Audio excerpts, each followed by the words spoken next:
மாண்புமிகு தமிழ்நாடு முதலமைச்சர் அவர்களை ஆணையிடவும் இளைஞர்களின் எழுச்சி நாயகர் அண்ணன் மாண்புமிகு துணை முதல்வர் உதயநிதி ஸ்டாலின் அவர்கள் வழிகாட்டுதல்களிலும் திருவண்ணாமலை அருணையின் தீபம் மாண்புமிகு பொதுப்பணித்துறை அமைச்சர் ஐயா அவர்கள் ஆலோசனைகளிலும் நாம் அனைவரும் முதற்கடவுள் மாண்புமிகு மாவட்ட கழக செயலாளர் அண்ணன் அவர்களின் ஆணையின்படியும் இந்த கூட்டத்திற்கு வருகை புரிந்திருக்கக்கூடிய வாக முகவர்கள் மற்றும் டிஜிட்டல் முகவர்கள், கழக நிர்வாகிகள், ஒன்றிய செயலாளர்கள்,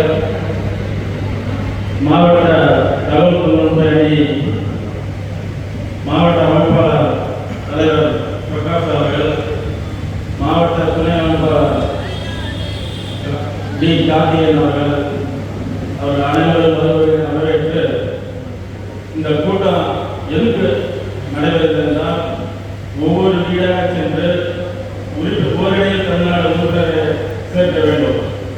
அதற்காக தான் இந்த கூட்டம். நீங்கள் பாக முகவர்கள் மற்றும் இந்த டிஜிட்டல் முகவர்கள், உங்கள் கூட கிளைக்கழக செயலாளர்கள் மற்றும் ஊரில் ஏதாவது மூத்த முன்னோடிகள் அவங்களே கூப்பிட்டுருக்காங்க. ஒவ்வொரு வீடாக சென்று இந்த உறுப்பினரை அந்த வீட்டில் உட்காந்து உறுப்பினரை சேருங்க. அண்ணா சொன்னது போல பத்து கடையிலோ ஒரு ரூம்லேயோ உட்காந்து சேர்த்தீங்கன்னா ரொம்ப சிரமமாயிடும். அதுபோல் அந்த உறுப்பினர் குடும்பமாக சேருங்க. உங்களுக்கு அது வந்து இன்னும் வசதியாக இருக்கும். தேர்தல் சமயத்தில் அது உங்களுக்கு பயன்படும். ஒரு அந்த உறுப்பினர் வடிவத்தில் குடும்பமாக இங்கே சேர்ந்துட்டீங்கன்னா உங்களுக்கு பின்னாடி சிரமமாக போயிடும். அதுபோல் நம்ம கள்ளக்குறிச்சி கிழக்கு ஒன்றியத்தில் வந்து இந்த மாநில முஸ்லிம் ஊழல் சேர்க்கை தளபதி